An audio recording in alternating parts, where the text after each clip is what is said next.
आप देख रहे हैं विन न्यूज। चैनल को लाइक और सब्सक्राइब करें।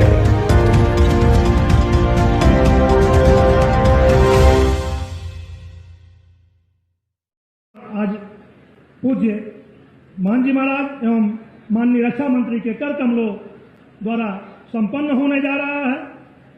युग पुरुष ब्रह्मलीन दिग्विजय जी महाराज द्वारा प्रारंभ किया गया महाराणा प्रताप शिक्षा परिषद के माध्यम से शैक्षिक क्रांति की मसाल का जो वृक्ष स्वरूप प्रदान किया था महंत अभयनाथ जी महाराज ने। मैं निवेदन करूंगा मंचस्थ अतिथियों से, पूज्य महाराज जी से, माननीय रक्षा मंत्री जी से कि पूज्य महाराज जी के इस भव्य प्रतिमा, दिव्य प्रतिमा के समक्ष पुष्पांजलि अर्पित कर श्रद्धांजलि अर्पित करने की कृपा करें। मैं निवेदन कर रहा था कि शैक्षिक क्रांति के अग्रदूत, सामाजिक समरसता के प्रणेता ने जो वट वृक्ष का स्वरूप महाराणा प्रताप शिक्षा परिषद को प्रदान किया है, इतिहास पुरुष के रूप में पूरी दुनिया और विशेष रूप से भारत और बहुसंख्यक समाज उनको याद करता रहा है। आज उनकी दिव्यतम प्रतिमा का अनावरण हो रहा है। आप सबके आग्रह है कि अपने स्थान पर खड़े होकर मैं निवेदन करूंगा आज के कार्यक्रम के माननीय मुख्य अतिथि जी, माननीय मुख्यमंत्री जी और सभी मंचस्थ अतिथियों से अपना आसन ग्रहण करने की कृपा करें। आप सभी भी मंच के सम्मुख उपस्थित सभी से निवेदन है कि आप भी अपना स्थान ग्रहण करने की कृपा करें। बंधु, आज युग पुरुष, इतिहास पुरुष गोरखपीठाधीश्वर राष्ट्रसंत महंत अभयनाथ जी महाराज की पुण्यतिथि है। विगत 1 वर्षों से ब्रह्मलीन महंत दिग्विजय जी महाराज की 52वीं, राष्ट्रसंत महंत अभयनाथ जी महाराज की 7वीं पुण्यतिथि साप्ताहिक समारोह कार्यक्रम संपन्न हो रहा था। आज उसी क्रम में पूज्य महाराज जी की पुण्यतिथि के अवसर पर उनकी दिव्य एवं भव्य प्रतिमा के अनावरण कार्यक्रम तथा श्रद्धांजलि समारोह में आज के इस कार्यक्रम में मंच पर माननीय भारत सरकार रक्षा मंत्री श्रद्धेय राजनाथ सिंह जी उपस्थित हैं।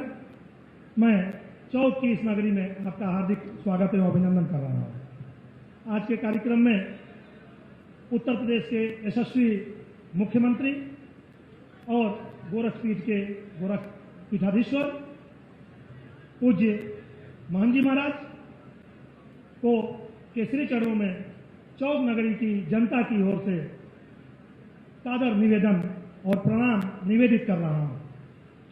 कार्यक्रम में केंद्रीय वित्त राज्य मंत्री भारत सरकार श्री पंकज चौधरी जी उपस्थित हैं। मैं आज के इस कार्यक्रम में आपका भी हार्दिक स्वागत एवं अभिनंदन कर रहा हूं। उत्तर प्रदेश सरकार में माननीय जल शक्ति मंत्री श्री डॉक्टर महेंद्र सिंह जी, बाबा मस्तनाथ आश्रम स्थल बोहर रोहतक हरियाणा से, जो रोहतक अलवर से सांसद भी हैं, ऐसे पूज्य महंत बालकनाथ जी महाराज का मैं श्रद्धांजलि समारोह में हार्दिक स्वागत एवं अभिनंदन कर रहा हूं। कार्यक्रम में दिगंबर अखाड़ा अयोध्या धाम से पूज्य महंत सुरेश दास जी महाराज उपस्थित हैं।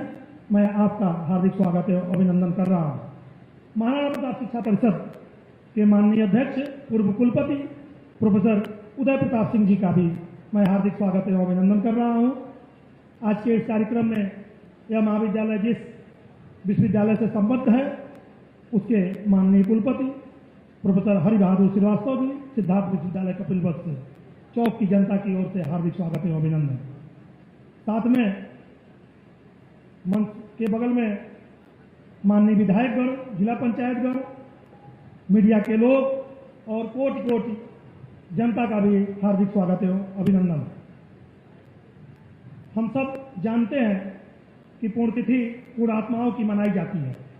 पुण्यात्मा कोई साधारण अर्थ वाला शब्द नहीं है, यह एक मूल्यवाची शब्द है जो महंत अभयनाथ जी महाराज जैसे तेजोदीप्त, संकल्प धर्मा, स्वप्नदर्शी और लौह राष्ट्रवादी व्यक्तित्व के साथ जुड़कर और भी अर्थ संपन्न बन जाता है।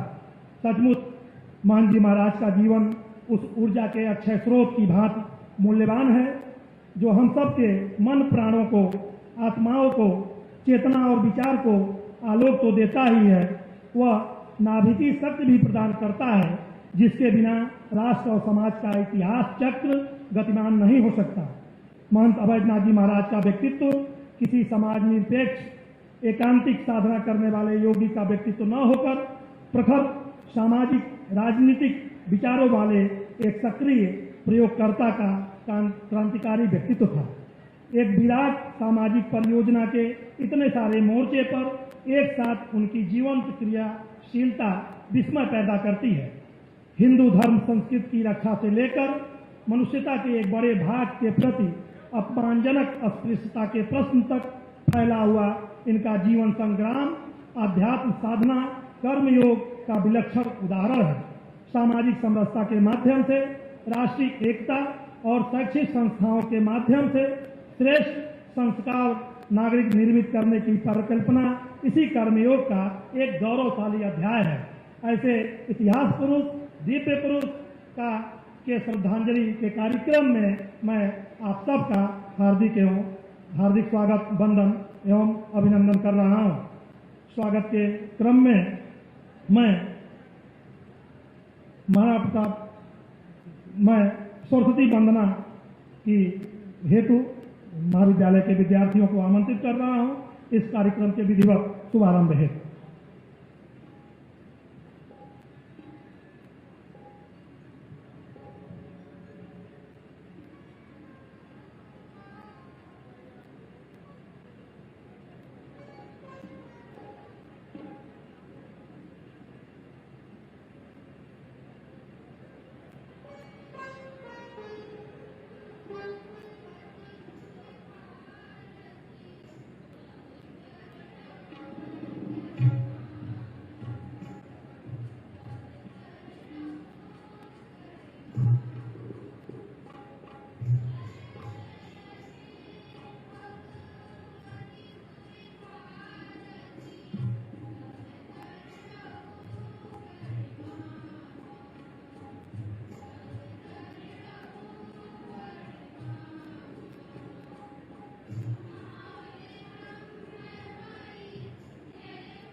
बहुत बहुत धन्यवाद। युग पुरुष ब्रह्मलीन गोरखपीठाधीश्वर महान दिव्या जी महाराज की 52वीं पुण्यतिथि तथा राष्ट्र संत ब्रह्मलीन महंत गोरखपीठाधीश्वर अभयनाथ जी महाराज की 7वीं पुण्यतिथि के अवसर पर आयोजित साप्ताहिक नदी समारोह के अंतर्गत राष्ट्र संत ब्रह्मलीन महंत अभयनाथ जी महाराज की आज उनकी पुण्यतिथि के अवसर पर दिव्य प्रतिमा का अनावरण का श्रद्धांजलि समारोह कार्यक्रम में आज परम सम्माननीय श्रद्धेय राजनाथ सिंह जी माननीय रक्षा मंत्री भारत सरकार को अपने बीच पाकर चौक नगरी अत्यंत आह्लादित और गौरवान्वित है। माननीय रक्षा मंत्री श्री राजनाथ सिंह जी का बेदाग राजनीतिक जीवन आने वाली राजनीतिक पीढ़ी के लिए हमेशा एक उदाहरण रहेगी। अपने यशस्वी राजनीतिक जीवन में इतने अधिक महत्वपूर्ण पदों के माध्यम से राष्ट्र और समाज की सेवा का अखंड यात्रा का समाज साक्षी है। माननीय रक्षा मंत्री बनने से पूर्व भारत सरकार के पूर्व गृह मंत्री, पूर्व कृषि मंत्री, पूर्व भूतल परिवहन मंत्री, पूर्व खाद्य एवं प्रसंस्करण मंत्री, उत्तर प्रदेश के पूर्व मुख्यमंत्री, शिक्षा मंत्री के रूप में आपके कार्यकाल को आज भी याद किया जाता है। संगठन की दृष्टि से भी आपकी भारतवर्ष के प्रति, भारत के जन जन के प्रति आपकी सेवा अनुकरणीय है।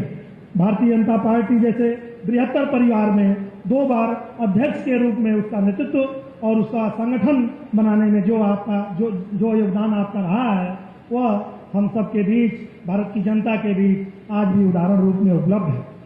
इसके साथ साथ अनेक संगठनात्मक पदों पर आपने भारतवर्ष की सेवा की है। इसके साथ साथ जो सबसे महत्वपूर्ण और आज के इस कार्यक्रम के संदर्भ में है, गोरखपीठ के प्रति आपकी श्रद्धा अटूट और अखंड रही है।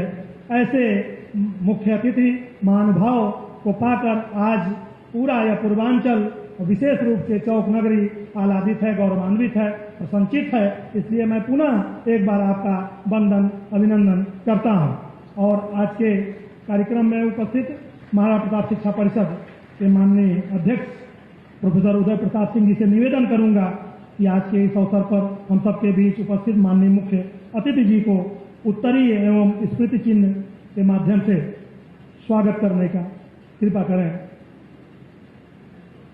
माननीय राजनाथ सिंह जी का राजनीतिक और सामाजिक जीवन अनुकरणीय है और ऐसे व्यक्तित्व को अपने बीच पाकर हम सब आह्लादित हैं, प्रसन्नचित्त है और उसी भाव अभिव्यक्ति के लिए उत्तरीय और गुरु श्री गोरक्षनाथ की प्रतीक मूर्ति स्मृति चिन्ह के माध्यम से महाराणा प्रताप शिक्षा परिषद के माननीय अध्यक्ष उदय प्रताप सिंह जी स्वागत कर रहे हैं। आज के इस कार्यक्रम में हम सब के अपने चौक नगरी के अपने, पूर्वी उत्तर प्रदेश के अपने, उत्तर प्रदेश के अपने और पूरे भारतवर्ष के अपने और अब विश्व में भी अपने माननीय मुख्यमंत्री जी का भी इस परिसर में शिक्षा परिषद की ओर से प्रोफेसर उदय प्रताप सिंह जी से मैं निवेदन करूंगा कि स्मृति चिन्ह उत्तरी के माध्यम से उनसे आशीर्वाद प्राप्त करने की कृपा करें। पूज्य महाराज जी को उत्तरी एवं भगवान श्री गुरु गोरक्षनाथ जी की स्मृति चिन्ह के माध्यम से चौक नगरी की तरफ से भाव अभिव्यक्ति पूज्य महाराज जी का। आज के इस कार्यक्रम में मैं इस विद्यालय के प्राचार्य डॉक्टर बसंत नारायण सिंह जी से आग्रह करूंगा कि आज हम सबके बीच इस माटी के जननेता और माननीय केंद्रीय वित्त मंत्री भारत सरकार श्री पंकज चौधरी जी का उत्तरी एवं स्मृति चिन्ह के द्वारा स्वागत करें।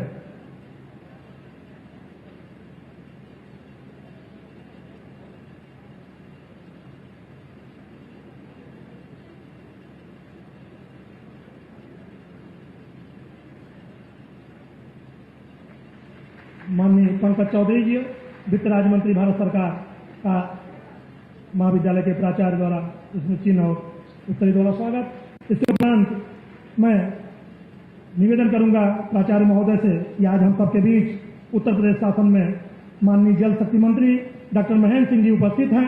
आपका भी उत्तरी एवं स्मृति चिन्ह द्वारा शीघ्र करें, स्वागत करें। इसके उपरांत बाबा मस्तनाथ आश्रम असल बोहर रोहतक से माननीय सांसद महंत बालकनाथ जी का यहाँ समुपस्थित हैं। मैं प्राचार्य जी से आग्रह करूंगा कि श्रीमंत बालकनाथ जी का उत्तरीय स्मृति चिन्ह द्वारा स्वागत करें। उसके उपरांत गोरक्षपीठ के प्रति अनन्य श्रद्धा रखने वाले और लगभग सभी कार्यक्रमों में पूरे समय तक अपने को उपस्थित रखकर पूज्य महाराज द्वय को निरंतर श्रद्धांजलि देते हुए और गोरक्षपीठ के कार्यों में संलग्न रहने वाले पूज्य संत महंत सुरेश दास जी महाराज दिगारंबा खड़ा अयोध्या धाम से पधारे हैं। मैं प्राचार्य महोदय से आग्रह करूंगा कि आज के इस अवसर पर पूज्य संत महंत सुरेश दास जी महाराज का उत्तरीय और स्मृति चिन्ह द्वारा स्वागत करें।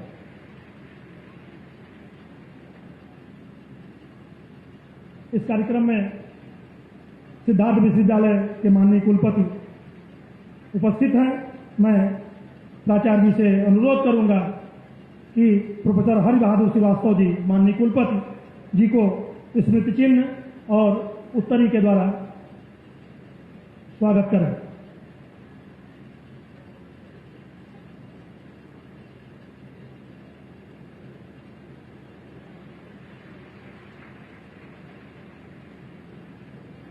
स्वागत के पीछे भाव अभिव्यक्ति है। गोरक्षपीठ अपने सभी अतिथियों को, अपने भक्तों को निरंतर आशीर्वाद स्वरूप विभिन्न प्रकार के आयोजन के माध्यम से मैं इस स्वागत के उपरांत श्रद्धांजलि गीत जो पूज्य महंत जी के श्री चरणों में समर्पित है, श्रद्धांजलि गीत हेतु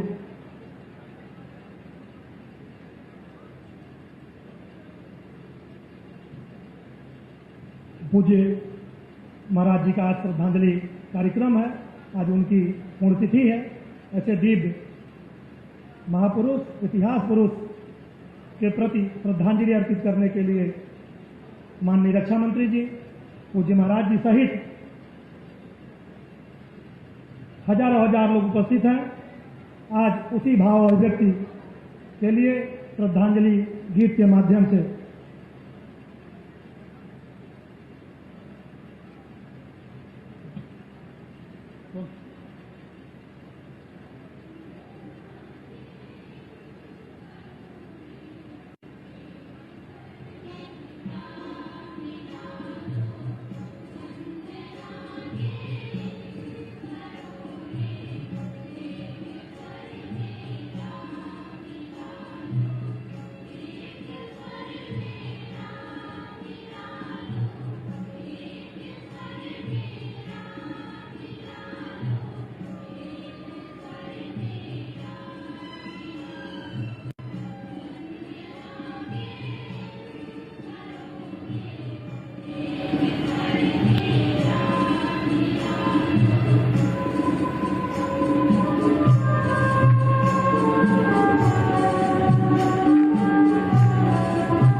बहुत बहुत धन्यवाद। श्रद्धांजलि गीत के माध्यम से श्रद्धासुमन मैं अब माननीय केंद्रीय वित्त राज्य मंत्री श्री पंकज चौधरी जी से निवेदन करूंगा कि आज के इस अवसर पर दो शब्द श्रद्धांजलि स्वरूप करने की कृपा करें।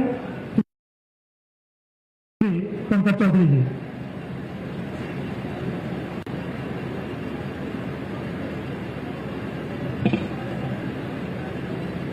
ब्रह्मलीन महंत अवैधनाथ जी महाराज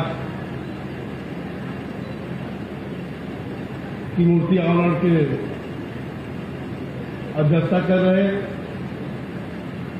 उत्तर प्रदेश के यशस्वी मुख्यमंत्री, हम सबके नेता परम पूज्य योगी आदित्यनाथ जी महाराज, इस कार्यक्रम के मुख्य अतिथि भारत सरकार के रक्षा मंत्री परम आदरणीय राजनाथ सिंह जी, मंच पर विराजमान उत्तर प्रदेश के मंत्री महेंद्र सिंह जी, हम लोग के साथ सांसद महंत बालकनाथ जी महाराज, महंत सुरेश दास जी महाराज, यूपी सिंह जी, प्रोफेसर हरि बहादुर श्रीवास्तव जी, डॉक्टर बसंत नारायण सिंह जी, बगल के मंच पे भारतीय जनता पार्टी के जिला अध्यक्ष परदेसी रविदास जी, पनेरा के विधायक ज्ञानेन्द्र सिंह जी,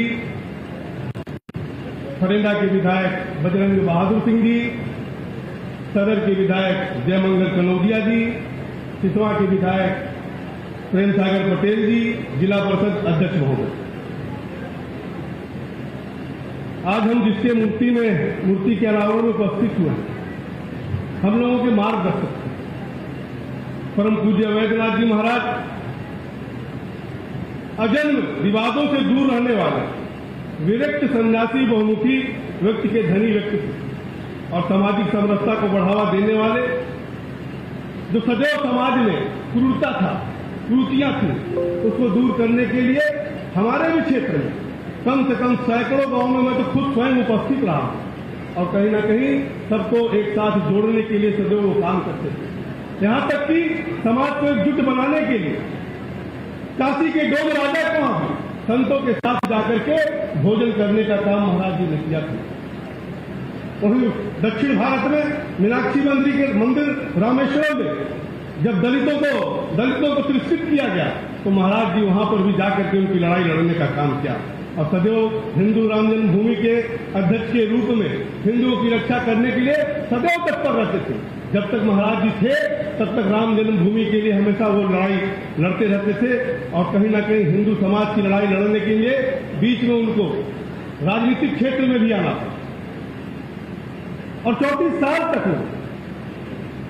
हिंदू महासभा और भारतीय जनता पार्टी के साथ मिलकर के हिंदुत्व की रक्षा करते रहे। उस दरमियान 4 बार विधानसभा के वो प्रतिनिधित्व किया और 4 बार लोकसभा का प्रतिनिधित्व किया। मैं सौभाग्यशाली हूं तो 1991 और 1996 से 98 तक महाराज जी का सानिध्य प्राप्त हमें हुआ है। उनके साथ मुझे भी काम करने का अवसर मिला है, बहुत कुछ सीखने को भी मिला और महाराज जी का जो शौक था कहीं ना कहीं हम लोग को प्रेरणा देती थी। आज ऐसे यशस्वी परम पूज्य अवैधनाथ जी के मूर्ति अनावरण के समय मैं अपने दिल के गहराइयों से श्रद्धा सुमन अर्पित करता हूं। मंच पे हमारे नेता माननीय राजनाथ सिंह जी मौजूद हैं, इनके बारे में मुझे बताने की आवश्यकता नहीं, चाहे वो शिक्षा मंत्री के रूप में रहे हो, शिक्षा मंत्री के रूप में थे तो आज भी बच्चे याद करते हैं और शान से कहते हैं कि मैं उस समय का पास हूं जब राजनाथ सिंह जी शिक्षा मंत्री थे। जब मुख्यमंत्री के रूप में थे तो समाज के सभी वर्गों को मिलने का काम उन्होंने किया था। जब गृह मंत्री के रूप में पहुंचे तो निश्चित तौर से आपने देखा होगा कि 2014 में देश में कहीं ना कहीं नक्सलवाद का बड़ा भारी व्यापक दायरा था, उसको घटा करके समेटने का काम करने का काम किया। नॉर्थ ईस्ट में माओवादियों का जाल था, उसको भी घटाने का काम माननीय रक्षा मंत्री जी ने किया और रक्षा मंत्री के रूप में कहीं ना कहीं आज आपने देखा होगा कि जब देश की सेना के जवानों को मनोबल ऊंचा करना पड़ता है तो सियाचिन में जाकर के भी राजनाथ सिंह जी उनका मनोबल ऊंचा करने का काम करते रहे। डोकलाम के घटना के बाद सेना का मनोबल बढ़ाने के लिए वहां तक जाकर के उनको शाबाशी उनका हौसला बढ़ाते हैं। ऐसे में राजनाथ सिंह जी का अपने जनपद में इस पूर्ण अवसर पर अपनी जनता की तरफ से, अपने सभी विधायकों की तरफ से महाराजगंज की धरती पर हार्दिक स्वागत, अभिनंदन और वंदन करता हूं। हमारे मुख्यमंत्री जी का जहां तक सवाल है, आप सब जानते हैं कि 4.5 साल पहले उत्तर प्रदेश क्या था और आज उत्तर प्रदेश क्या है।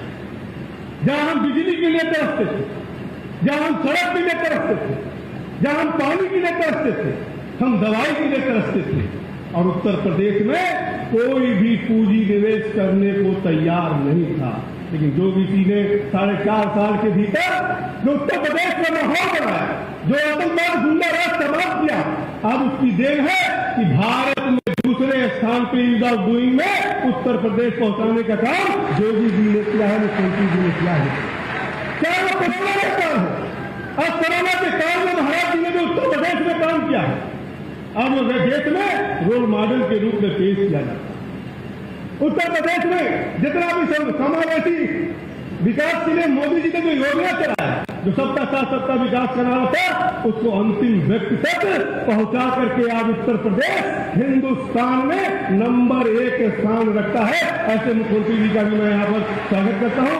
आज के अवसर पर आप सब यहाँ उपस्थित हुए, आप सबको बहुत बहुत बधाई और धन्यवाद देते हुए अपनी बात समाप्त करता हूँ। जय हिंद, जय भारत।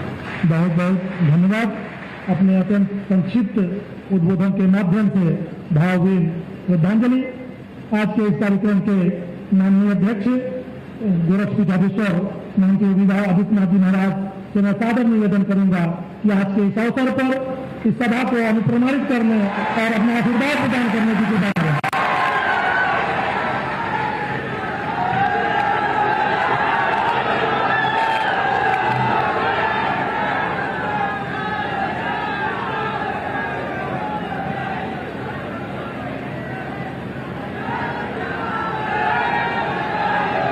ब्रह्मलीन महंत अवैधनाथ जी महाराज की 7वीं पुण्यतिथि के अवसर पर उनकी पावन प्रतिमा के अनावरण कार्यक्रम के मुख्य अतिथि भारत सरकार के यशस्वी रक्षा मंत्री माननीय श्री राजनाथ सिंह जी, केंद्रीय वित्त राज्य मंत्री और इस लोकसभा सीट से लोकप्रिय सांसद श्री पंकज चौधरी जी, उत्तर प्रदेश सरकार में मेरे वरिष्ठ सहयोगी जल शक्ति मंत्री डॉक्टर महेंद्र सिंह जी,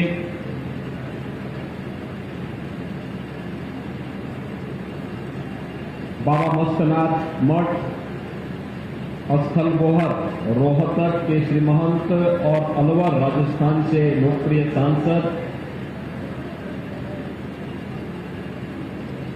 श्री महंत बालानाथ जी महाराज, दिगंबर अखाड़ा अयोध्या के श्री महंत सुरेशदास जी महाराज, सिद्धार्थ विश्वविद्यालय के कुलपति प्रोफेसर हरि बहादुर श्रीवास्तव जी, महाराणा प्रताप शिक्षा परिषद के अध्यक्ष और पूर्व कुलपति प्रोफेसर उदय प्रताप सिंह जी, आज के इस कार्यक्रम में विशेष रूप से उपस्थित जूनागढ़ गुजरात से पधारे श्री महंत शेरनाथ जी महाराज,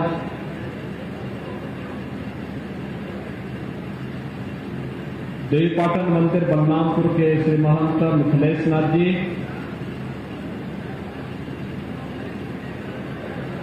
आज के इस कार्यक्रम में उपस्थित जिला पंचायत के अध्यक्ष श्री रविकांत पटेल जी, मान्य विधायकगण श्री जयमंगल कनौजिया जी, ज्ञानेन्द्र सिंह जी, प्रेम सागर पटेल जी, बजरंग बहादुर सिंह जी, अमनमणि त्रिपाठी जी, जिलाध्यक्ष प्रदेशी श्री रविदास जी महाविद्यालय के प्राचार्य डॉक्टर विश्वंत नारायण सिंह जी, महाराणा प्रताप शिक्षा परिषद से संबद्ध संस्थाओं के सभी प्रधानाचार्य, आचार्य, अभिभावकगण, चौक बाजार से जुड़े हुए और आसपास के क्षेत्र के सभी उपस्थित नागरिक बंधुओं, प्यारे बच्चों,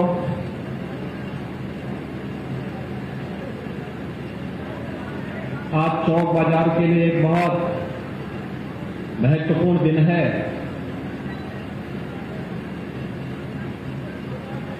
चौक बाजार के प्रति जिनका प्यार, स्नेह था और इस क्षेत्र में शैक्षिक जागरण के लिए जिन्होंने लगभग 5-6 दशक तक कार्य किया, ऐसे पूज्य महंत आदित्यनाथ जी महाराज की प्रतिमा का अनावरण करने के लिए हमारे बीच में भारत सरकार के यशस्वी रक्षा मंत्री माननीय राजनाथ सिंह जी उपस्थित हुए हैं। मैं इस अवसर पर उत्तर प्रदेश उनकी कर्मभूमि है, उत्तर प्रदेश उनकी जन्मभूमि भी है, तो उन्हीं के प्रदेश में उनका आप सबकी ओर से, प्रदेशवासियों की ओर से हृदय से स्वागत करता हूं, अभिनंदन करता हूं।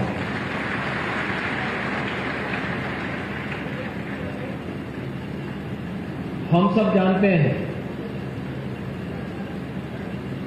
2014 के पहले भारत की स्थिति क्या थी। आंतरिक सुरक्षा का मामला रहा हो या बाह्य सुरक्षा का मामला, जब मर्जी आती थी तब प्लेन हाईजैक हो जाता था, जब मर्जी आती थी ट्रेन हाईजैक हो जाती थी, जब मर्जी आती थी विस्फोट करके निर्दोष नागरिक मार दिए जाते थे, जवान शहीद होते थे, और जब जिस देश की मर्जी आती थी वो भारत के अंदर घुसपैठ कर लेता था। लेकिन भाइयों बहनों, प्रधानमंत्री मोदी जी के नेतृत्व में नए भारत ने अपना जो तेज दिखाया है, आज वो दुनिया के अंदर भारत के जज्बे को प्रदर्शित कर रहा है। और प्रधानमंत्री मोदी जी के कदम से कदम मिलाकर के भारत को दुनिया की इस महाशक्ति के रूप में स्थापित करने, भारतीय जनता पार्टी को दुनिया के सबसे बड़े संगठन के रूप में स्थापित करवाने और पूरा जीवन जिन्होंने अपनी सहजता, सरलता, निष्क्रियता और समाज के लिए समर्पित करके सार्वजनिक जीवन में शुचिता, पारदर्शिता और आदर्श और मूल्यों के लिए जिया है, ऐसे भारत के रक्षा मंत्री माननीय राजनाथ सिंह जी का आज हमारे बीच में आगमन हुआ है। मैं आप सभी चौक वासियों की ओर से, महाराजगंज जनपद वासियों की ओर से उनका हृदय से स्वागत और अभिनंदन करता हूं। सचमुच 2014 के पहले देश की आंतरिक स्थिति बहुत खराब थी। कहीं नक्सलवाद और माओवाद सिर चढ़ करके बोलता था, कहीं पूर्वोत्तर का उग्रवाद सिर पर था, अलगाववाद चरम पर था, और कहीं कश्मीर का उग्रवाद देश की एकता और अखंडता को चुनौती दे रहा था। आपने देखा होगा कि धीरे धीरे करके उनके दायरे को सिकोड़ते आज भारत की आंतरिक स्थिति को सुदृढ़ करने में भारत सरकार को सफलता प्राप्त हुई। दृढ़ इच्छा शक्ति के साथ जब यशस्वी नेतृत्व मिलता है तो ऐसे ही होता है। और भाइयों बहनों, जो दुश्मन देश कभी भारत को आंखें दिखाते थे, जब मर्जी आती तब भारत के अंदर घुसपैठ करते थे, आज आप देख रहे होंगे कि दुनिया के सभी देशों से आंख मिलाकर के बात करने की भारत की वर्तमान की तकनीक क्या रंग लाई है। हर देश जो भारत को चुनौती देता था, आंखें दिखाता था, आज वह भारत की सीमावर्ती क्षेत्रों में दूर दूर तक नजर नहीं आता, उसको पीछे हटने के लिए मजबूर होना पड़ता है। और यह एक नए भारत की तस्वीर है। सचमुच भारत के इस ऐसे यशस्वी नेतृत्व को हम सबको अभिनंदन करना चाहिए, पूरे देश को यशस्वी नेतृत्व का अभिनंदन करना चाहिए, स्वागत करना चाहिए। आज माननीय राजनाथ सिंह जी, गोरखपीठ से उनका बहुत पुराना संबंध है। पूज्य महाराज जी का एक लंबे समय तक उन्हें सानिध्य प्राप्त हुआ था और उन्होंने निरंतर उन संबंधों को उसी रूप में आगे बढ़ाने का कार्य भी किया। चौक क्षेत्र पूज्य महाराज जी के यहां पर धार्मिक, आध्यात्मिक और सेवा के इन सभी कार्यों से नजदीक जुड़ा रहा है। जब इस क्षेत्र में शिक्षा का कोई केंद्र नहीं था, तब 1950 के दशक में अपने पूज्य गुरुदेव ब्रह्मलीन महंत दिग्विजयनाथ जी के नाम पर यहां पर उन्होंने दिग्विजयनाथ इंटर कॉलेज की स्थापना की थी। मैं देखता हूं इस इंटर कॉलेज से निकले हुए छात्र जीवन के अलग अलग क्षेत्र में जाकर के वहां पर यहां की रोशनी को बिखेरने का कार्य कर रहे हैं। बालिकाओं की शिक्षा के लिए उनके मन में एक कतार था। अब आश्चर्य करेंगे, 1990 के दशक के प्रारंभ में, 80 के दशक के उत्तरार्ध में बालिकाओं के लिए एक स्कूल उन्होंने यहां पे खोला था। और जब यहां पर उनको पता लगा कि यहां की बालिकाएं उच्च शिक्षा नहीं ग्रहण कर पा रही हैं, तो उन्होंने मुझे इस सदी के पूर्वार्ध में ही कहा कि चौक में बालिकाओं के लिए एक डिग्री कॉलेज जरूर खोल दीजिए। स्वाभाविक रूप से उस समय भारतीय जनता पार्टी की सरकार प्रदेश में नहीं थी। मैंने कहा देखिए, जमीन है, सब कुछ है, लेकिन मान्यता के नाम पर राज्य सरकार के द्वारा जो घूसखोरी हो रही है, ये उचित नहीं होगा। हम लोगों को पैसा देकर के मान्यता नहीं लेनी चाहिए। उन्होंने कहा एक बार प्रयास कर लो। अच्छा, उनका इतना कहना ही था कि मैंने इस पे कार्रवाई करा। मैंने यहां निर्माण कार्य प्रारंभ किया, आवेदन किया, और निर्माण कार्य पूरा होते होते देवयोग से ऐसी स्थिति थी कि स्वतः स्फूर्त भाव के साथ मान्यता भी मिलती हुई दिखाई दी। और आज यहां पर गोरक्षपीठाधीश्वर महंत वैद्यनाथ महाविद्यालय यहां के बच्चों के लिए उच्च शिक्षा का भी एक केंद्र बना हुआ है, जिसमें सिद्धार्थ विश्वविद्यालय के साथ संबद्ध होकर के कला, विज्ञान और वाणिज्य की शिक्षा यहां के बच्चों को उन्हीं के घर में उपलब्ध हो रही है, जिन्हें यहां से 15 किलोमीटर, 20 किलोमीटर, फिर यहां से गोरखपुर 70 किलोमीटर दूर जाने के लिए मजबूर होना पड़ता था। आज अपने घर में ही उच्च शिक्षा प्राप्त करने के लिए उन्हें ये सुविधा यहां पर प्राप्त हो रही है। मैं अब जब भी यहां आता था,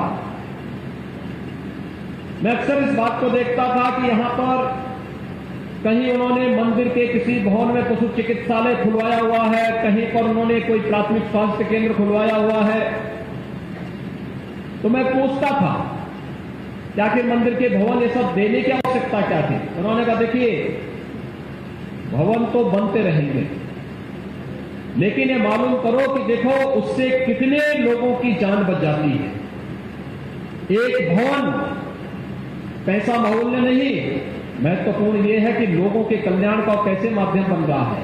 इसलिए हॉस्पिटल को वहां पर जब तक सरकार कोई पक्का भवन नहीं बना देती है, तब तक वहां पर अपने ही भवन में उसको चलने दो, और उसको चलने दो। जनता की सेवा हो रही है, फ्री में दवा मिल रही है, डॉक्टर हर एक व्यक्ति को वहां देखता है, पशुओं की फ्री चिकित्सा होती है। लोगों के लिए जितना भी अच्छा हो सकता है उसको करने का प्रयास करना चाहिए। और लोक कल्याण का उनका माध्यम और चौक और उसके आसपास के लोगों के प्रति उनका अत्यंत लगाव था। वो अक्सर पूछते थे, क्योंकि अंतिम 12-15 वर्ष उनका चौक में बहुत कम आना हुआ। मैं ही अक्सर आता था और मुझसे अक्सर पूछते थे क्या हाल है वहां के, फलाने का क्या हाल चाल है। एक एक बच्चे का नाम लेके पूछते थे। वो सब पूछते थे तुम जाते हो, लोगों से मिलते हो कि नहीं मिलते हो। फिर पूछते थे वहां स्कूल में गए कि नहीं गए, स्कूल में बच्चों की पढ़ाई हो रही कि नहीं हो रही है। वहां पे शिक्षक भले ही सरकार के द्वारा ना आए, लेकिन अपने स्तर पर शिक्षक रख लो। बच्चों की पढ़ाई में कोई व्यवधान नहीं आना चाहिए, क्योंकि यही बच्चे बाद में देश का भविष्य बनने वाले हैं। अच्छे पढ़ेंगे, अच्छी शिक्षा लेंगे, अपने घर में रख करके उनकी सुविधा मिल जाएगी, तो आने वाले समय में सारे बच्चे देश के लिए बहुत बड़ा योगदान करने वाले हैं। और ये अक्सर होता था। आज हमारे लिए आनंददायी अवसर है कि पूज्य महाराज जी की 7वीं पुण्यतिथि के अवसर पर इस भव्य प्रतिमा का अनावरण भारत के यशस्वी रक्षा मंत्री माननीय श्री राजनाथ सिंह जी के कर कमलों से भी यहां संपन्न हुआ है। मैं इस अवसर पर ब्रह्मलीन महंत वैद्यनाथ जी महाराज के श्री चरणों में कोटि कोटि नमन करते हुए, विनम्र श्रद्धांजलि अर्पित करते हुए माननीय मुख्य अतिथि जी का, अन्य सभी सम्मानित अतिथियों का हृदय से स्वागत और अभिनंदन करता हूं। आप सबके प्रति अपनी शुभकामनाएं व्यक्त करता हूं। चौक अब विकास की प्रक्रिया के साथ तेजी से आगे बढ़ा है। आज ये नगर पंचायत हो गया है।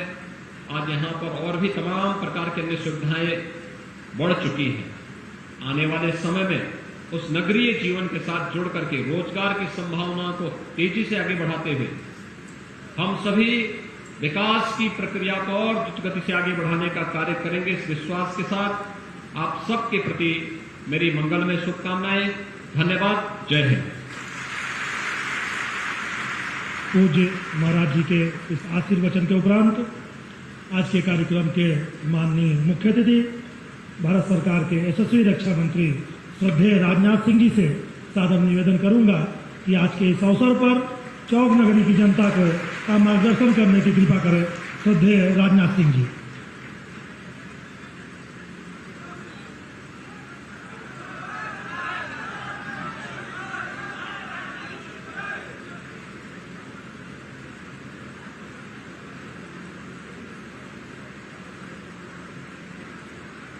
इस कार्यक्रम के अध्यक्ष उत्तर प्रदेश के यशस्वी मुख्यमंत्री आदरणीय योगी आदित्यनाथ जी और हमारे केंद्रीय वित्त राज्य मंत्री श्री पंकज जी चौधरी, उत्तर प्रदेश सरकार के जल शक्ति मंत्री श्री महेंद्र सिंह जी और बाबा मत्स्यनाथ आश्रम के महंत बालकनाथ जी महाराज और दिगंबर अखाड़ा अयोध्या से महंत श्री काजी महाराज, प्रोफेसर यूपी सिंह जी पूर्व कुलपति एवं अध्यक्ष महाराणा प्रताप शिक्षा परिषद गोरखपुर, प्रोफेसर हरि बहादुर जी श्रीवास्तव कुलपति सिद्धार्थ विश्वविद्यालय कपिलवस्तु सिद्धार्थनगर, डॉक्टर वसंत नारायण सिंह प्राचार्य गोरक्ष पीठाधीश्वर महंत अवैधनाथ महाविद्यालय, रविकांत जी पटेल जिला पंचायत अध्यक्ष महाराजगंज, श्री जयमंगल कनौजिया विधायक, श्री ज्ञानंद सिंह विधायक, श्री प्रेम सागर पटेल विधायक, श्री बजरंग बहादुर सिंह विधायक, श्री परदेशी रविदास जिलाध्यक्ष भाजपा महाराजगंज, मंडलायुक्त गोरखपुर, डीआईजी गोरखपुर। इस कार्यक्रम में उपस्थित सभी हमारे पूज्य संतगण और डॉक्टर अमरनाथ जी तिवारी, इस कार्यक्रम के संचालक, इस कार्यक्रम में उपस्थित मेरे सभी सम्मानित बहनों और भाइयों। जैसा माननीय मुख्यमंत्री श्री योगी आदित्यनाथ जी ने आपको बताया, बहनों भाइयों, हम लोग यहां पर ब्रह्मलीन गोरक्ष पीठाधीश्वर पूज्य अवैधनाथ जी की प्रतिमा के अनावरण के अवसर पर यहां पर उपस्थित हुए।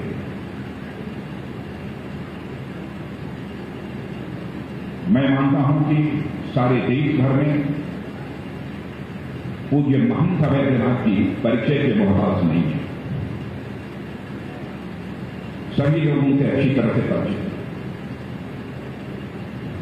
मैंने बहुत प्रतिमाओं का अनावरण देखा। बड़ी तैयारी के साथ लोग प्रतिमाओं के अनावरण का कार्यक्रम करते हैं, लेकिन सामान्यतः उस अनावरण के कार्यक्रम में लोगों की रुचि नहीं होती। लेकिन यहां प्रत्यक्ष अपनी आंखों के सामने देख रहा हूं जिस भाव और जिस श्रद्धा के साथ लोग यहां पर ब्रह्मलीन महंत अवैधनाथ जी प्रतिमा के अनावरण के अवसर पर लोग बैठे हुए हैं, चित्त यहां पर बैठे हुए हैं। यह दर्शाता है कि भारत की सनातन यानी नित्य नूतन और चिर पुरातन जो संस्कृति है उसके प्रति भी आपकी आस्था है, और साथ ही साथ आपकी नाथ संप्रदाय के प्रति आस्था है, और आप पूज्य महंत अवैधनाथ जी के प्रति भी आप सबकी आस्था है। सामान्यतः यह देखने को नहीं मिलता। गोरक्षपीठाधीश्वर पूज्य अवैधनाथ जी का व्यक्तित्व अद्भुत था। केवल प्रशंसा के लिए मैं प्रशंसा नहीं करता। जब हमारी आयु 18-19 वर्ष की थी तब से मैं उनके साथ बातचीत करने का, उनका चरण स्पर्श कर आशीर्वाद लेने का यह हमको अवसर प्राप्त हुआ।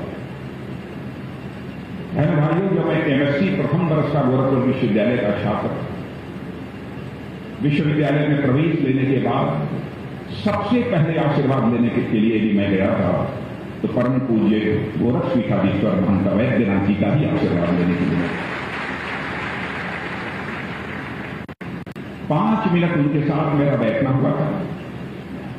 सहज रूप से उनके व्यक्तित्व से मैं बेहद प्रभावित हुआ, और उसके बाद कोई महीना ऐसा नहीं छूटता था जिस महीने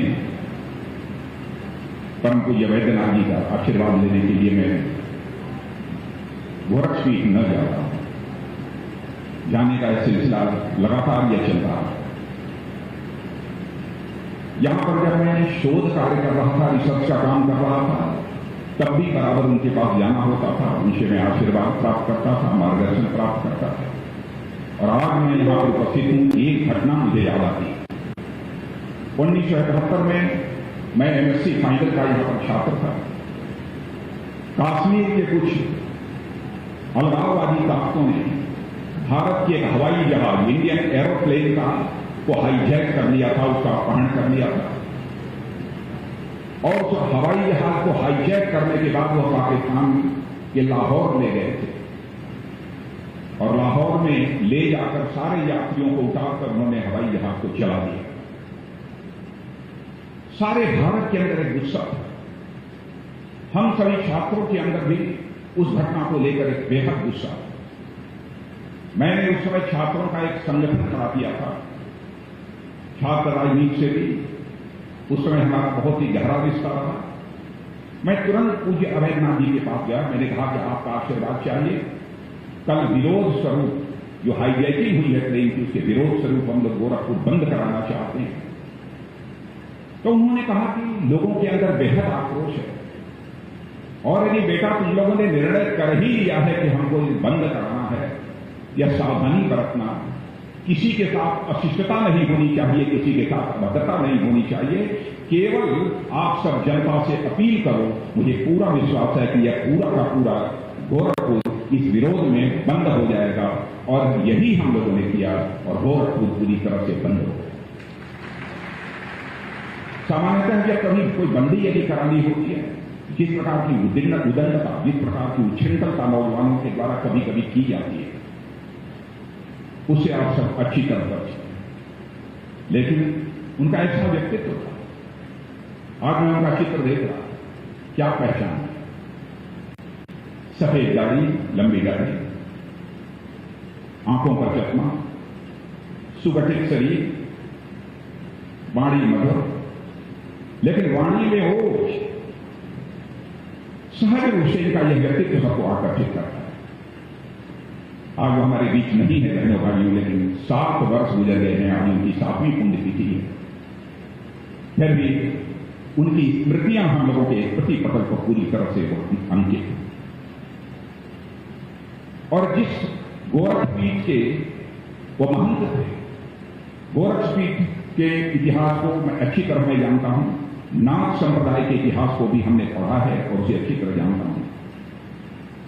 इतना मैं कह सकता हूं कि गोरखपुर पीठ और नाथ संप्रदाय ने सनातन धर्म की रक्षा और संवर्धन के लिए जितना बड़ा काम किया है, उसकी जितनी भी प्रशंसा की जाए वह बहनों भाइयों वह कम है। इस गोरखपुर का सनातन धर्म की रक्षा और संवर्धन करने में एक अद्भुत योगदान है। महंत अवैधनाथ जी, जब राम जन्मभूमि का आंदोलन प्रारंभ हुआ, उस समय जो पहली मीटिंग हुई थी उसकी अध्यक्षता यदि किसी ने की थी, देश भर के संतों ने कहा इस बैठक की अध्यक्षता यदि किसी को करनी चाहिए तो पूज्य अवैधनाथ जी को इस बैठक की अध्यक्षता करनी चाहिए। और शायद आप इसको इस घटना की जानकारी है या नहीं, 1949 में आजादी हासिल होने के 2 वर्ष के बाद ही जब रामलला प्रकट हुए थे अयोध्या में, तो सबसे पहले पूजा करने का काम यदि किसी ने किया था तो तत्कालीन गोरक्षपीठाधीश्वर महंत दिग्विजय नाथ ने वो काम किया।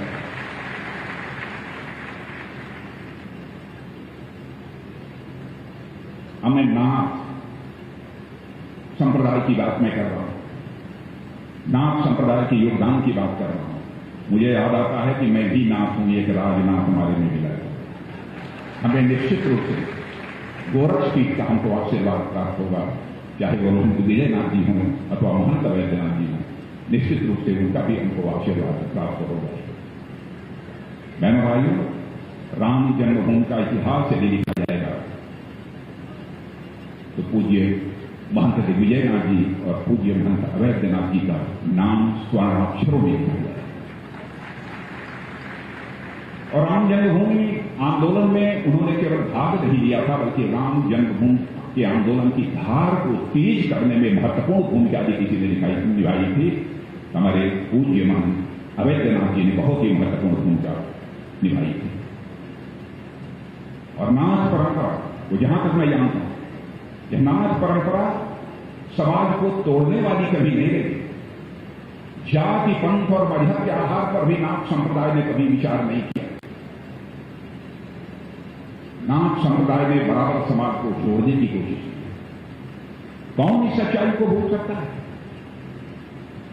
जिन्हें अछूत कहा जाता था, लोग कहते थे मंदिर में प्रवेश नहीं कर सकते, उनको भी मंदिर में प्रवेश कराने की पहल यदि किसी ने की थी तो बहनों भाइयों पूज्य अवैधनाथ जी ने वह पहल की थी। और आज मैं यही योगी जी से आते समय गाड़ी में पूछ रहा था कि मुझे यह बताया गया है कि गोरखपीठ के भी जो प्रमुख पुजारी हैं, वो प्रमुख पुजारी भी वह दलित समाज से आते हैं। बहनों भाइयों, यह सुनकर मुझे बेहद बेहद आनंद किया है। समाज में सामाजिक समरसता के लक्ष्य को हासिल करने के लिए नाथ संप्रदाय ने जिस प्रकार की भूमिका निभाई है, उसकी जितनी भी प्रशंसा की जाए मेरे दोस्तों वह कम है।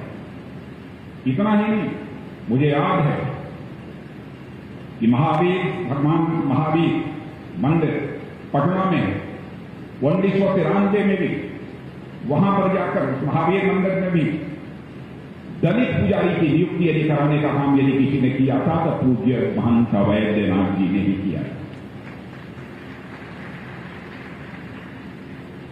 सामाजिक समरसता के लक्ष्य को ध्यान में रखते हुए एक बार वाराणसी के डोम राजा के घर उन्होंने संतों को आमंत्रित किया कि डोम राजा के साथ हम सभी लोगों का भोजन होगा।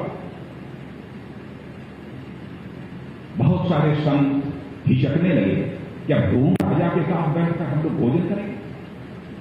बहनों भाइयों, उन संतों के घर जाकर आरजू मिन्नत करके यदि हम संत हैं तो हमारा हृदय विशाल होना चाहिए, यह संदेश देने का काम पूज्य अवैधनाथ जी ने किया था। और उनको राजी करके मनाकर डोम राजा के साथ सारे संतों का भोजन कराने का काम यदि किसी ने किया था तो आज जिनकी प्रतिमा का हम लोगों ने अनावरण किया है वह पूज्य अवैधनाथ जी। बहनों भाइयों, संत का दिल बहुत ही बड़ा दिल है। छोटे दिल का व्यक्ति कभी संत नहीं हो सकता है, समाज का कभी कल्याण नहीं कर सकता। मन जितना ही बड़ा होता चला जाता है वो मनुष्य उतना ही आध्यात्मिक ऊंचाइयों को हासिल करता चला जाता है। छोटे मन का व्यक्ति कभी बड़े उद्देश्य की प्राप्ति नहीं कर सकता। समाज की धारा के खिलाफ जाकर सभी बराबर हैं, प्राणी मात्र सभी बराबर हैं। यह संदेश देने के जो इस नाथ संप्रदाय ने भूमिका निभाई है उसकी जितनी भी प्रशंसा की जाएगी। हमारे देश के ऋषियों और मनीषियों ने भी कहा था कि यह पिंडे तद ब्रह्मांडे, जो पिंड में है वही ब्रह्मांड में है, जो जड़ में है वही चेतन में है, जो सूक्ष्म में है वही विवर्त में है, जो छोटे में है वही बड़े में है, जो मेरे में है वही तेरे में है। यह संदेश जन जन तक पहुंचाने का काम यदि किसी ने किया है तो ना।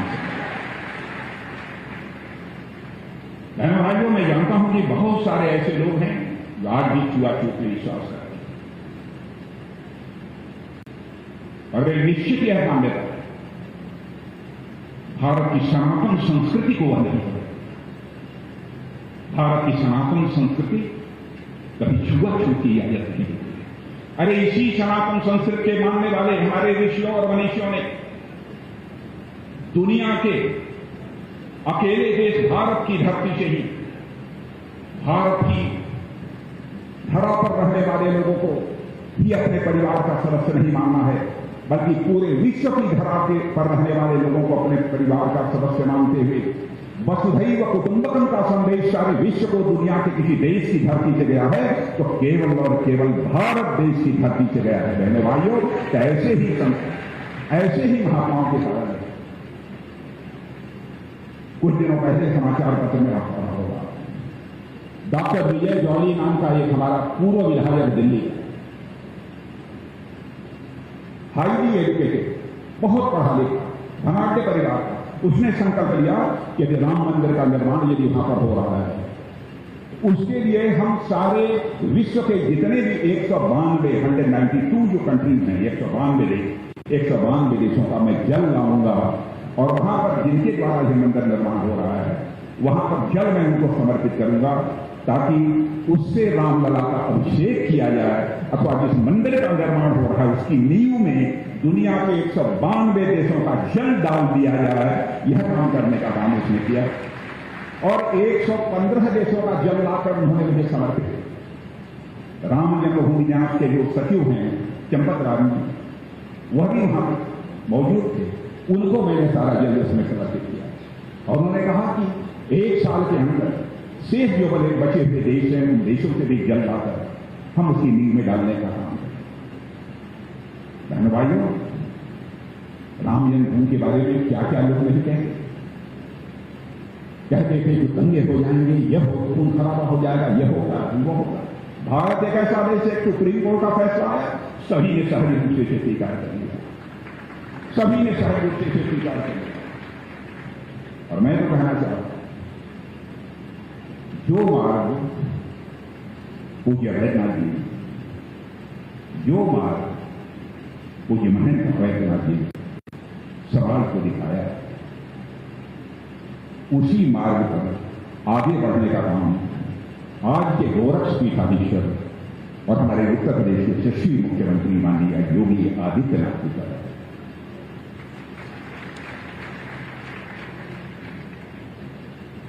उत्तराधिकारी की तलाश करना भी यह कोई छोटी बात नहीं होती। छोटी आयु में वो जयनाथ जी ने कैसे इनका चयन किया कि गोरखपीठाधीश्वर से कोई होना चाहिए तो योगी आदित्यनाथ जी होने चाहिए, और कहां से जाकर उनको लाकर उनको उत्तराधिकारी यहां पर। आज जब मैं योगी आदित्यनाथ जी को देखता हूं तो मैं कहता हूं, क्या भगवान, अद्भुत है तेरी माया, अद्भुत है तेरी माया। सचमुच इस देश के संग भविष्य के गर्भ में क्या छिपा हुआ है यह भी देख लेते हैं। और शायद पूज्य वैद्यनाथ जी ने उसमें देख लिया था, इस बालक को यदि मैं लाकर गोरखपीठाधीश्वर बनाऊंगा तो यह सनातन धर्म का की रक्षा भी करेगा, उसका संवर्धन भी करेगा, उसका प्रचार भी करेगा, सामाजिक समरसता के भी लक्ष्य को प्राप्त करेगा और साथ ही साथ जरूरत पड़ी तो उत्तर प्रदेश को उत्तम प्रदेश भी बनाने का काम करेगा। और आज वही मुख्यमंत्री योगी आदित्यनाथ जी अपनी भूमिका निभा। मैंने भाइयों इसमें अब किसी को संदेह नहीं, सभी अच्छी तरह जाना भ्रष्टाचार प्राय राजनीतिक क्षेत्र में काम करने वाले लोगों पर भ्रष्टाचार के आरोप लग जाते हैं। बहनों भाइयों, नींद में भी उत्तर प्रदेश में भारत का कोई महालाल यह नहीं कह सकता है योगी आदित्यनाथ जी के दामन पर कोई भ्रष्टाचार की दाग लगी हुई हो।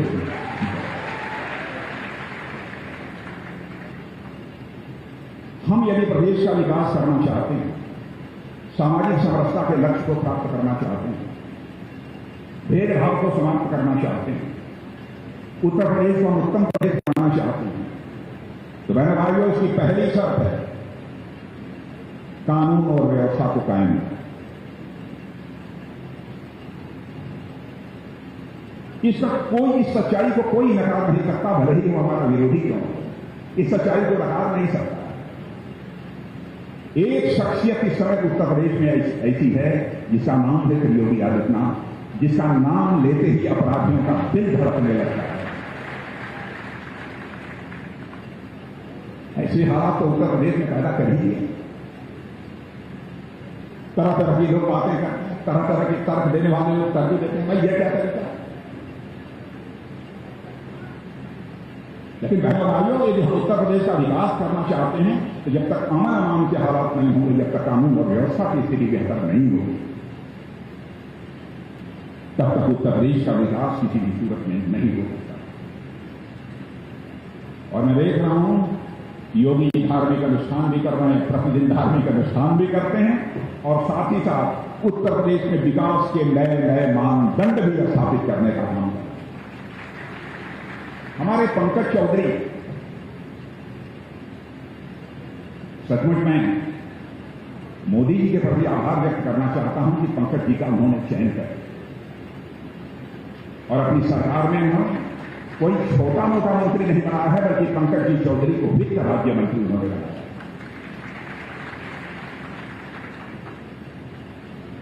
और आज उसी रास्ते पर एक मंत्री को जिस प्रकार की अपनी भूमिका निभानी चाहिए वो भूमिका निभा रहे हैं। उनके ऊपर भी इधर उधर का कोई भ्रष्टाचार का आरोप कभी नहीं रहा है, यह बात भी दावे के साथ। और योगी जी के मार्गदर्शन में इस उत्तर प्रदेश के विकास के लिए केंद्र सरकार का वित्त राज्य मंत्री होने के नाते वो जितनी भी अपनी भूमिका हो सकती है वह प्रभावी और भूमिका का वह निश्चित रूप से लग रहा है। आप लोगों ने फिल्म जरूर देखी होगी, जहां पर नौजवान भी बैठे हैं। आप लोगों ने फिल्म देखते हैं कि नहीं देखते हैं? जो पूजा पाठ करते हैं फिल्म देखते हैं। आपने कभी कभी कुछ ऐसी भी फिल्म देखी होगी जिसमें कि डबल रोल होता है एक्टर का, देखा? वो कौन सी फिल्म है? कौन सी फिल्म है? मैंने जो उत्तर प्रदेश में पढ़ाई करते समय देखा था, एमएससी में पढ़ते समय, उसे राम और श्याम देखा।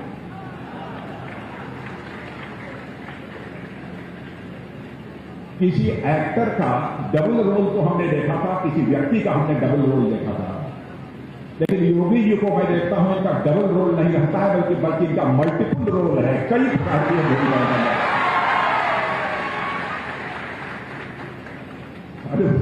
अद्भुत रोल है। और बहनों भाइयों, मैं आपको याद दिलाना चाहता हूं, योगी जी ने भी कहा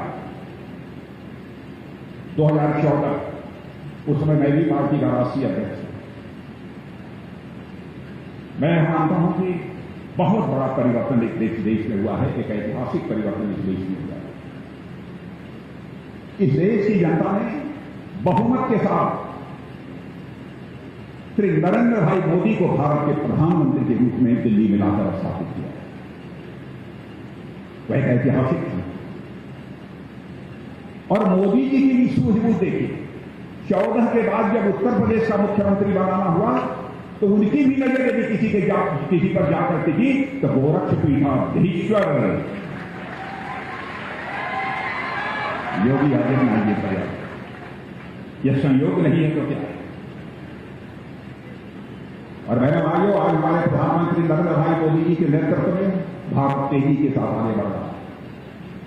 जैसा योगी जी ने कहा है कि दुनिया के किसी भी देश से आंख से आंख मिलाकर कुवत भारत के अंदर पैदा। अंतर्राष्ट्रीय जगत में भारत की प्रतिष्ठा बड़ी है, कोई सच्चाई को नकार नहीं सकता। और दोस्तों, भारत अब यह कमजोर भारत नहीं रहा है, बल्कि भारत अब यह दुनिया का एक ताकतवर देश बन चुका है। मैंने भी प्रधानमंत्री जी से बात करके अपने सेना के जवानों को हिदायत दे दी है। पहला आक्रमण भारत की तरफ से किसी के ऊपर नहीं होगा। पहला आक्रमण भारत की तरफ से किसी पर नहीं होगा। और भारत के प्राचीन इतिहास को उठाकर कोई देख लीजिए, भारत का यह प्राचीन इतिहास रहा है मेरे बहन भाइयों। भारत ने न तो दुनिया के किसी देश पर कभी आक्रमण किया है, न तो भारत ने दुनिया की किसी देश की 1 इंच जमीन पर कभी कब्जा किया है।